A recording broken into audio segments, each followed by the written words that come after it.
Am I on? Can you hear me okay? Good evening to you all.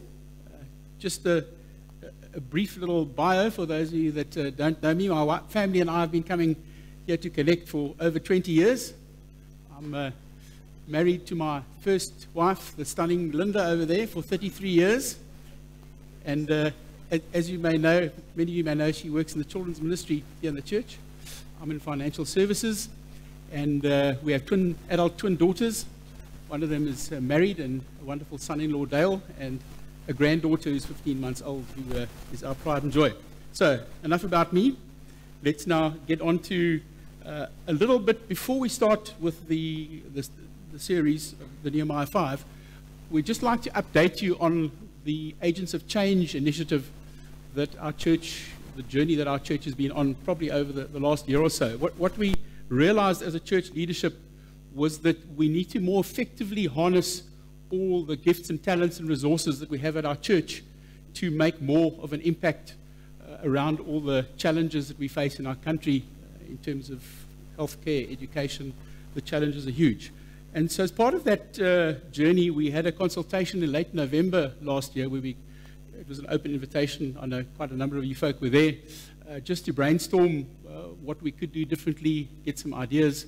And from that, we've put together a kind of program for the year going forward as such.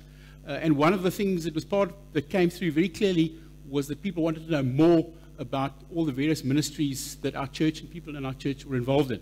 So if you were here last week, all that awesome stuff you saw in the hall, that was part of the initiative in terms of seeing all the ministries and 29 different organizations signed up that are involved in various ministries to the poor and the marginalized. So tackling the big challenges: unemployment, housing, education, healthcare. That's a queue. If you don't have medical aid, you go to a clinic and you sit the whole day in the queue. And then if you need to actually go to a doctor, to a hospital, then you go to hospital and spend another whole day in a queue. So that's reality for many of our fellow South Africans. So faced with those big challenges, as I said, we have put together this kind of program, and it's a fluid thing, so we're certainly refining as we go along. But as I touched on, supporting and strengthening our existing ministries. Part of that was what we did last Sunday with the showcase of all the various ministries that we saw in the hall, and mobilizing our church family to get more involved in some kind of ministry themselves or some kind of initiative. And that's really going to be the focus tonight in terms of challenging each one of us to look at our lives and saying, what are we doing from our position of privilege? Most of us are privileged.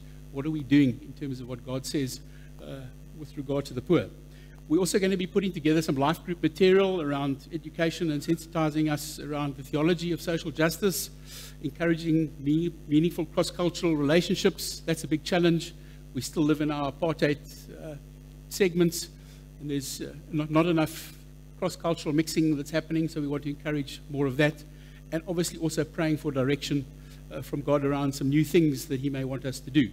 So that's just a bit of an overview of the Agents of Change program. How are we going to do that?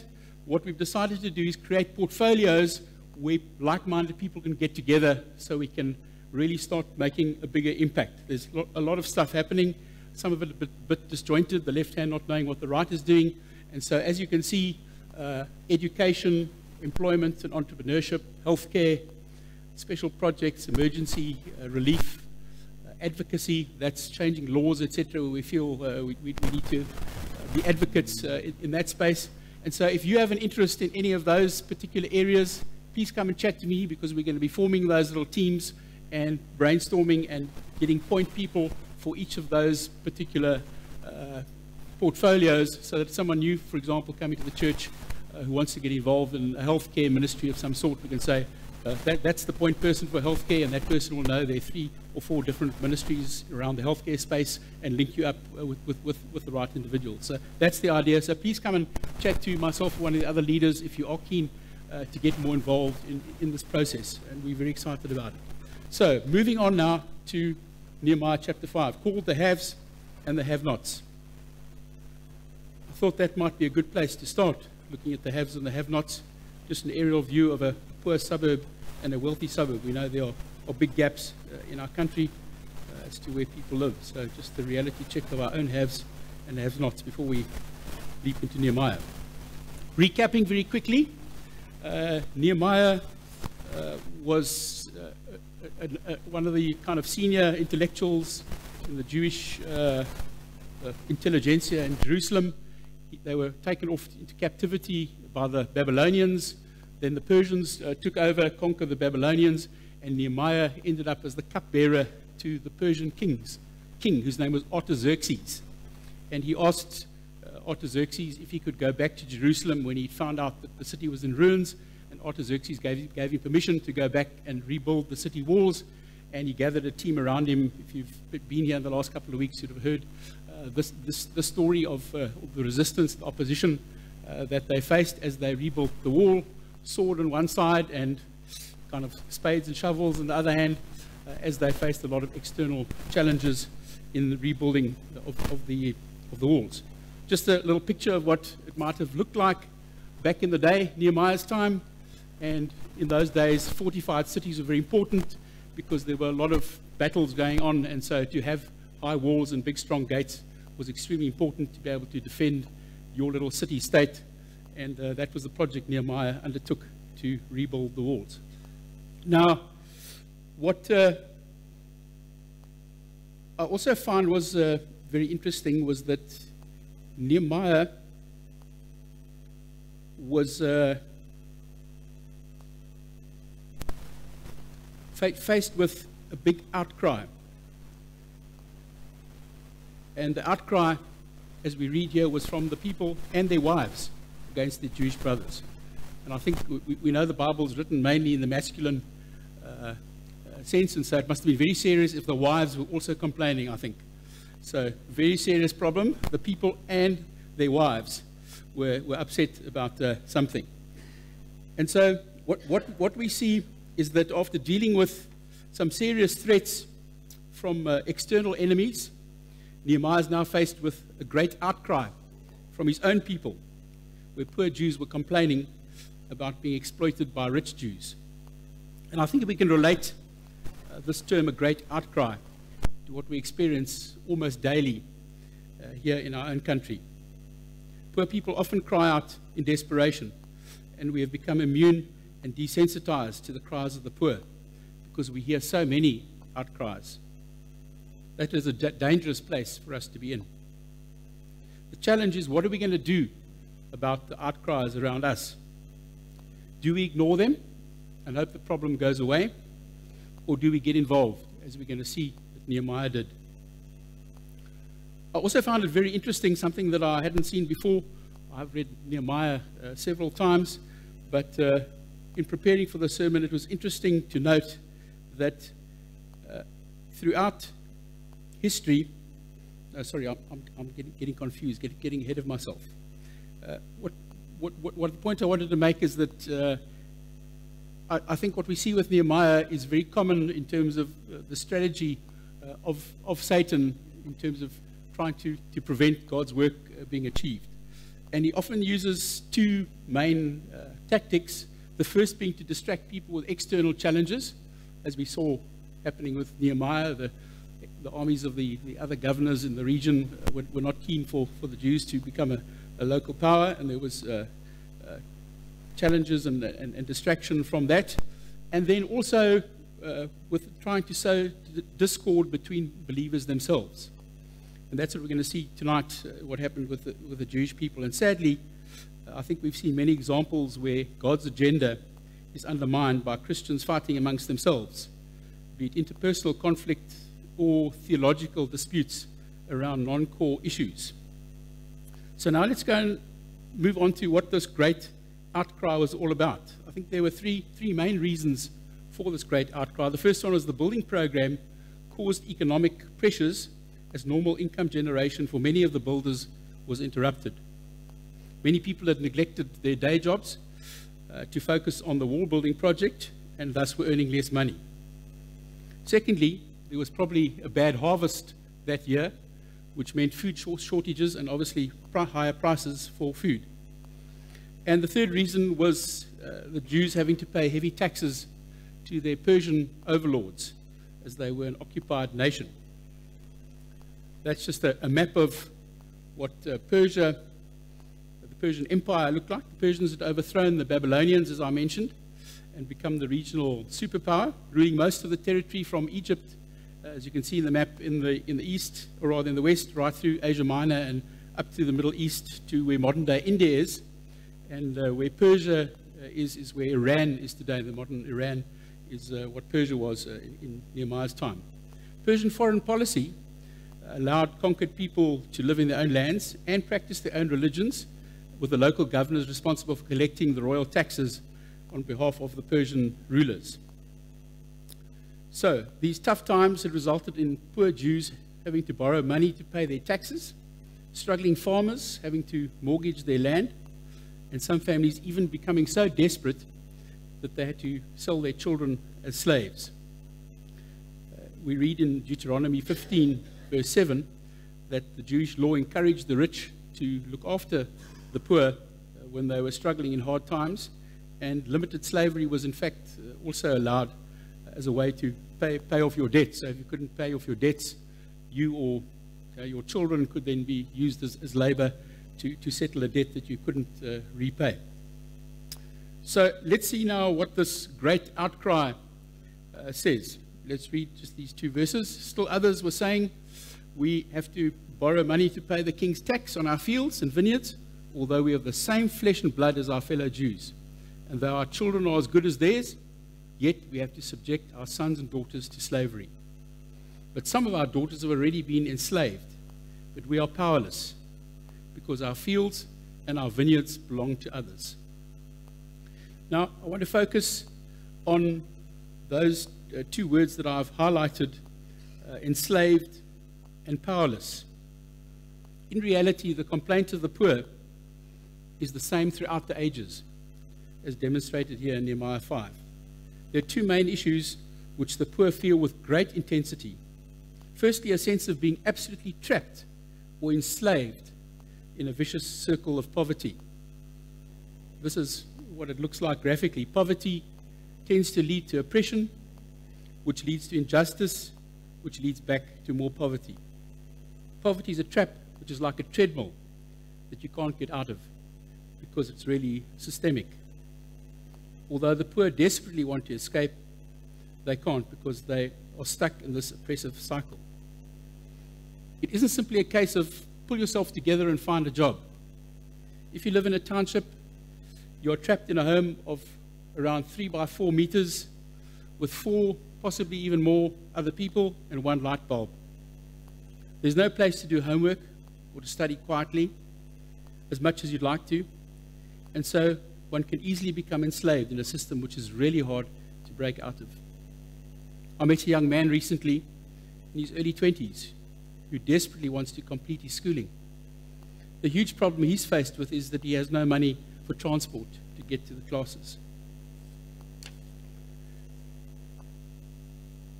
Secondly, let's move on to the feeling of powerlessness. This is a genuine cry of the poor, wherever they are. The poor generally don't have strong family support structures, good education, social connections, and clout. Nobody really listens to the poor. So often the only way they know how to get attention is to stone and burn and blockade, because then somebody comes and listens to their grievances. We've seen several examples of that just up the road over the last week. The poor are genuinely powerless. We talk a lot about empowering and empowerment, but the church really needs to listen and to attempt to create long-lasting solutions. It isn't just about giving somebody 100 rand, as good as that might seem, and in that way appeasing our conscience that we've done something. We have to move in for the long term. We need to build and supplement health and education systems. We need to provide more hand-up facilities, which are practical and uplifting without being condescending or paternalistic. Empowerment also means doing what the poor need help with and not what we think they need. Now let's move back to Nehemiah and how he responded to this complaint of the poor. Nehemiah was a man who felt very deeply, as we see in chapter 1 of Nehemiah. When Nehemiah heard about the state that Jerusalem was in, it says that he wept and mourned for days when he heard about the walls that were broken down and how despondent the people were. Now he burns with anger when hearing about the hardships of the poor. Do we have an honest indignation or anger about the plight of the poor? Are we sick of the poor or sick of the plight of the poor? We need to ask the Holy Spirit to soften our hearts so that we can feel the pain of the poor and the marginalized. Another important lesson we can learn from Nehemiah is that he always reflected before acting. Quite a quaint little phrase here. We read that he took counsel with himself. So he had a conversation with himself. And we'll see that through Nehemiah. I think that's a lesson that many of us can learn, because often when we find we get into difficulty with relationships, we look back and often think, gee, if only I'd thought a bit more before I'd opened my big mouth. So Nehemiah is a good lesson on thinking before one speaks or acts. And then what we'll see later, which I found extremely interesting and rather surprising, is that after Nehemiah did this pondering and consulting with himself, he actually realized that he and his nobles were also part of the problem. We'll touch on that in a moment.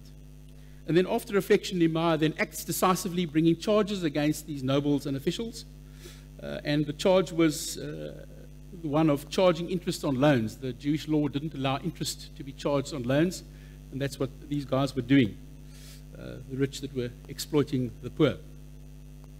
Now, before we go on to with the story, I think it's useful to just touch on two parts of the Jewish law around the Sabbath year and the Jubilee year. I found this very fascinating. I haven't read this passage for a long time. You can read it in Leviticus 25 if you want to fill in some of the gaps. But essentially, it's really radical stuff. Every 7 years was a Sabbath year, and during that Sabbath year, the land was not to be actively farmed. So the agricultural land had to lie fallow, which was, the farmers will tell you that's a good thing. You can't overuse land over and over again. And so no farming was allowed. Debts were to be forgiven. Jewish bond slaves were to be freed, and even given livestock and food, etc., to get them back on their feet again. The Jubilee year, which was every 50 years, was even more radical, where landowners who had lost their land could take it back again. We certainly don't have time now to debate the contentious land reform issues in our own country, and it may be dangerous to draw any parallels between ancient Jewish law and our 2018 reality. However, we can get a sense of God's heart, where issues of justice, equality, and fair distribution of land and resources are concerned, as they were part of the laws that he gave to his chosen people. So, Nehemiah then boldly reprimands the exploiters in verse 9. He says, what you are doing is not right. Are we calling out injustice or remaining silent? In verse 10, Nehemiah publicly confesses his own personal guilt in the injustices which had been committed against the poor. You can read there, I and my brothers and my men are also lending the people money and grain, but let us stop charging interest. So that's when Nehemiah had realized that he was part of the problem. I remember there was a silly little thing when I was a kid, that when you point a finger at somebody, there are three fingers pointing back at you. And I think Nehemiah had a bit of that with this indignation and all the terrible stuff that was happening, and then realizing that he was actually breaking the same laws as the people were that the poor were complaining about. So Nehemiah then, as I said, also found himself part of the problem. And I think for us this is a reminder that our senior leaders of God's people are imperfect and fallible human beings that can also make mistakes. Are we acknowledging our own sin and complicity in things which displease God? And are we praying regularly enough for our leaders? Then we move on to what Nehemiah then instructed these rich exploiters to do. And the term restitution can be a sensitive one in our context, especially around the land issue that we know is a big debate at the moment. The Cambridge Dictionary describes the word restitution as follows. It's got two parts to it. The first part is the return of objects that were stolen or lost. And the second part is the payment made for damages or loss. And in verse 11, we see that the rich were instructed to not only return the interest that they'd been charging, but also to return the fields, vineyards, orchards, and houses that they had taken from the poor. We find that restitution is quite an important theme in the Bible. For example, in Luke 19, you'll remember that short little guy Zacchaeus who had to climb a tree to see Jesus. And Jesus then went to go and have a meal at his house. And during that meal, Zacchaeus said to everybody present, "Here and now, I give half of my possessions to the poor. And if I have cheated anybody out of anything, I will pay back 4 times the amount." Are there perhaps any areas where we either corporately as a church or personally as individuals need to be considering restitution in some form?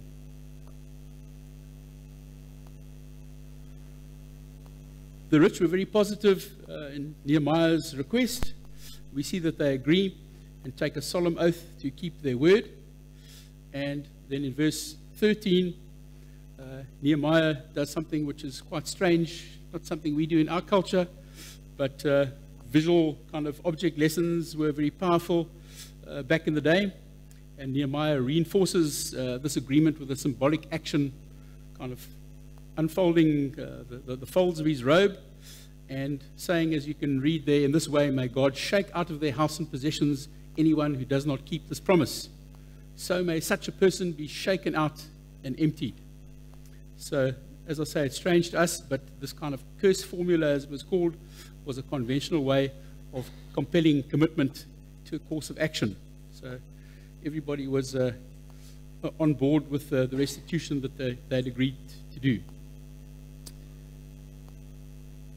Then chapter 5 ends off with an interesting conclusion, because we see Nehemiah here giving a long explanation of how noble and kind he was not to demand the governor's allowance that he was entitled to. He was the governor of that territory. And I think there's possibly a bit of kind of guilt coming in here, because in this whole issue that the poor were complaining about, and he'd found that he and his nobles were part of the problem. I think he's ending off saying, "Yes, but God, I've also done some good stuff, so please don't be too hard on me, because I know I've also messed up with this charging of interest thing." So let's just read that passage together, verse 14 to 19, which is the last couple of verses in chapter 5. "Moreover, from the 20th year of King Artaxerxes, when I was appointed to be their governor in the land of Judah, until his 32nd year, that's 12 years, neither I nor my brothers ate the food allotted to the governor. But the earlier governors, those preceding me, all those bad, terrible people that aren't as good as I am, they placed a heavy burden on the people and took 40 shekels of silver from them, in addition to food and wine. Their assistants also lorded it over the people. But out of reverence for God, I didn't act like that. Instead, I devoted myself to the work on this wall. All my men were assembled there for the work, and we did not acquire any land." So the kind of land part, maybe he was just charging interest on the loans that he'd given. He didn't acquire any land. "Furthermore, 150 Jews and officials ate at my table, as well as those who came to us from the surrounding nations. Each day, 1 ox, 6 choice sheep." Let's move on again so you can follow. One ox, 6 choice sheep, and some poultry were prepared for me, and every 10 days an abundant supply of wine of all kinds. In spite of all this, I never demanded the food allotted to the governor, because the demands were heavy on these people. Remember me with favor, my God, for all I've done for these people. So that's how chapter 5 ends, with Nehemiah sort of saying, "Sorry, Lord, I have tried to do things right. I know I've messed up in some areas, but in other areas I certainly haven't exploited the situation that I found myself in." Now let's apply some of these principles to our own reality. The plight of the poor in our own country is in a serious crisis. We live in a country which has the largest gap in the world between the income of the rich and the poor. Over half our population, that's some 30 million people, live on less than 992 rand a month. I think I need to repeat this.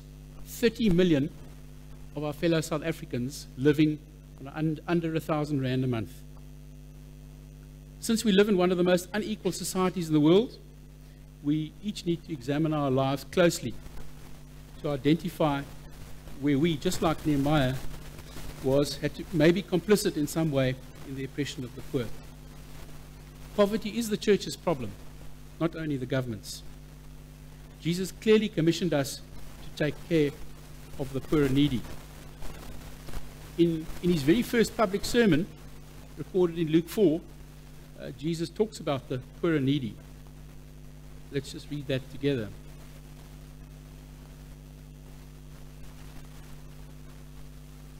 He went to Nazareth, where he had been brought up, and on the Sabbath day he went into the synagogue, as was his custom.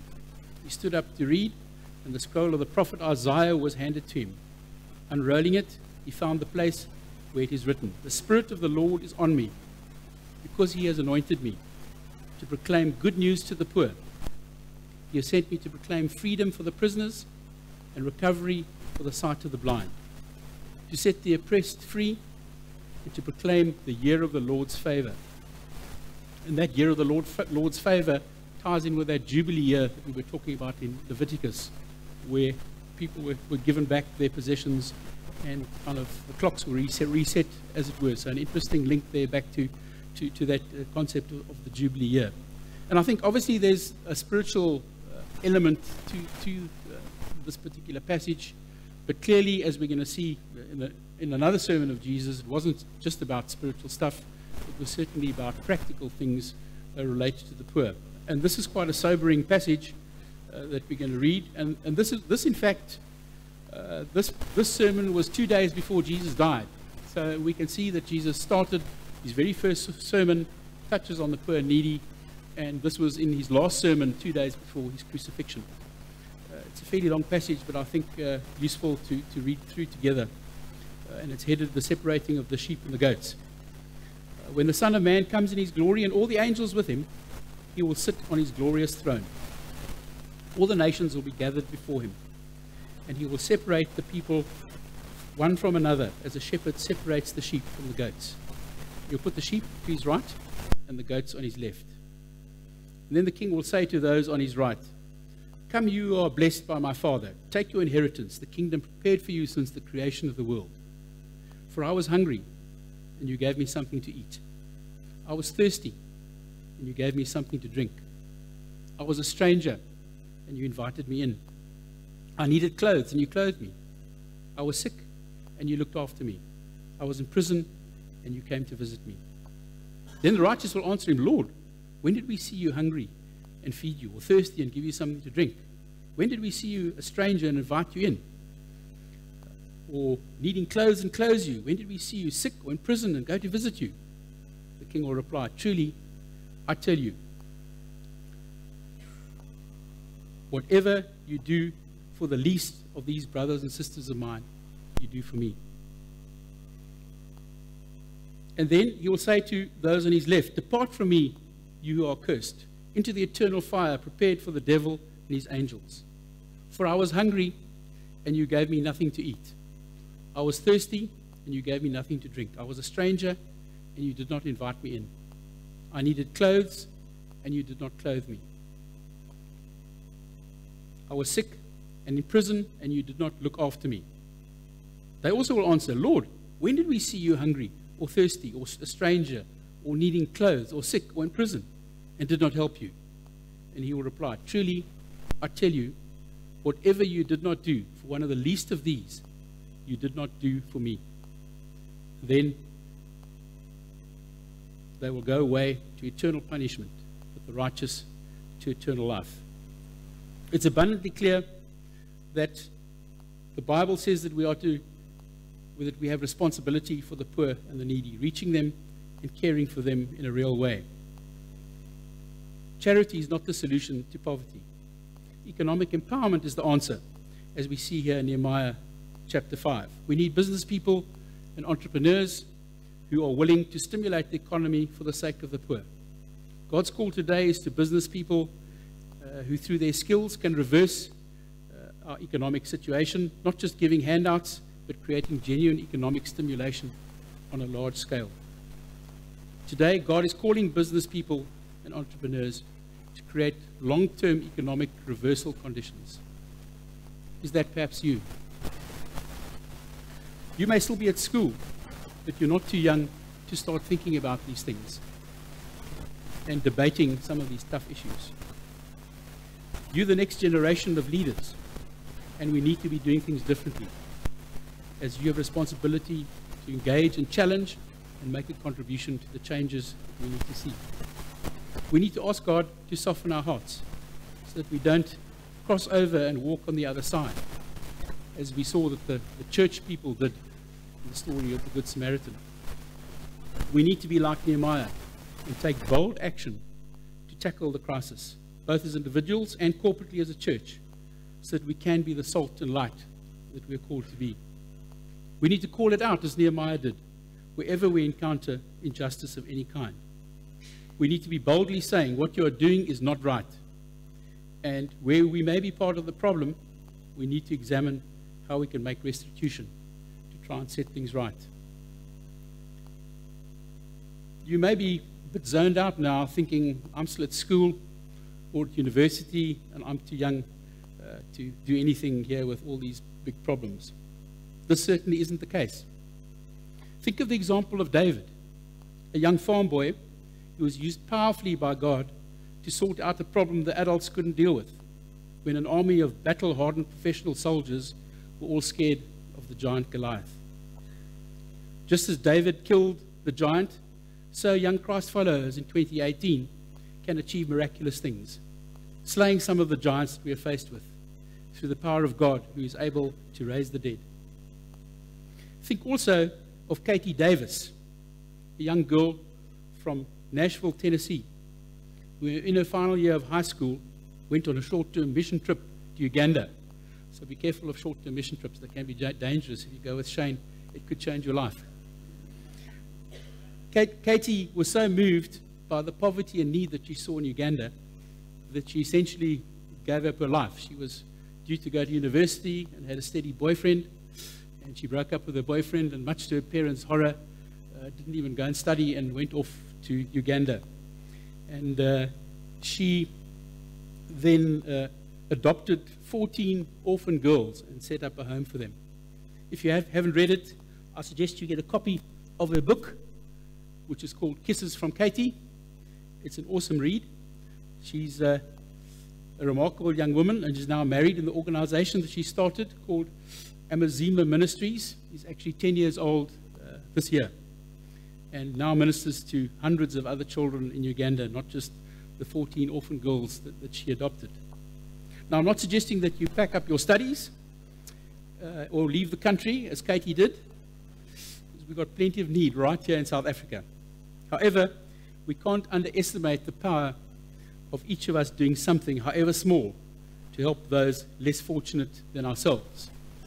I was thinking when I preached this morning at Musenberg, one of the ladies in the prayer before the sermon had this picture of a drop of water and the big impact that can make on a puddle, and it made me think of a personal experience that Linda and I are some part of that sort of crazy gang of people that swim throughout the year, and we swim very often at Dalebrook down in Cork Bay, and the other morning we were the first in the pool, and I was just absolutely amazed. Sort of as I swam, the pool was completely flat, and I just did one stroke, and I just saw these ripples go all the way out across the pool. So it just kind of reminded me of that, of how kind of one little motion can affect this huge expanse of pool around me. And so in the same way, if we all just say, well, no, I can't do anything, these problems are too big, then certainly nothing will happen. But if each of us do our little bit, we can achieve huge things for God.